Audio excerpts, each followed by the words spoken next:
یہ آج جو ہے میں قرآن مجید کی جو آیت ہے 11ویں پارے میں، 11واں پارہ جو کھولتے ہیں تو اس کے تیسرے صفحے پر ہے وَعَلَى الثَّلَاثَةِ الَّذِينَ خُلِّفُوا، یعنی اللہ تعالیٰ نے 3 صحابہ کرام کی توبہ کو قبول کیا جو غزوہ تبوک میں پیچھے رہ گئے تھے۔ تمام مسلمانوں کو معلوم ہوگا کہ 3 صحابہ جو مخلص تھے، ان میں حضرت کعب بن مالک تھے، حضرت مرارہ بن ربیع تھے اور حضرت ہلال بن امیہ تھے۔ 3 صحابہ پیچھے رہ گئے تھے، تو اس آیت کی تفسیر پڑھ رہا تھا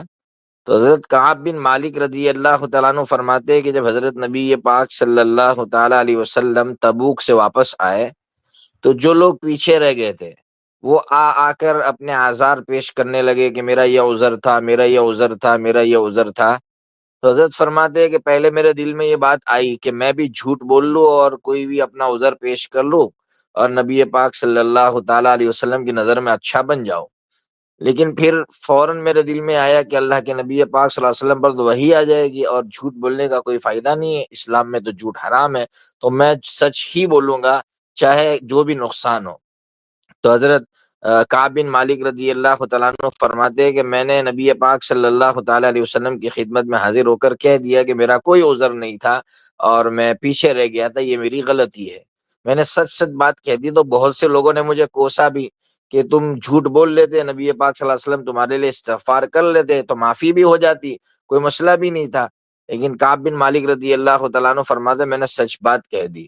اس کا فائدہ یہ ہوا کہ اللہ تبارک و تعالیٰ نے قرآن مجید میں ان کی توبہ کو بیان کیا ہے۔ آپ سوچئے تو صحیح، یعنی کوئی سوچ نہیں سکتا تھا کہ حضرت کعب بن مالک رضی اللہ تعالیٰ عنہ کا تذکرہ قرآن مجید کرے گا، اس صحابی کا تذکرہ قرآن مجید کرے گا، لیکن قرآن مجید نے ان کا تذکرہ کیا ان کی سچائی کی بدولت۔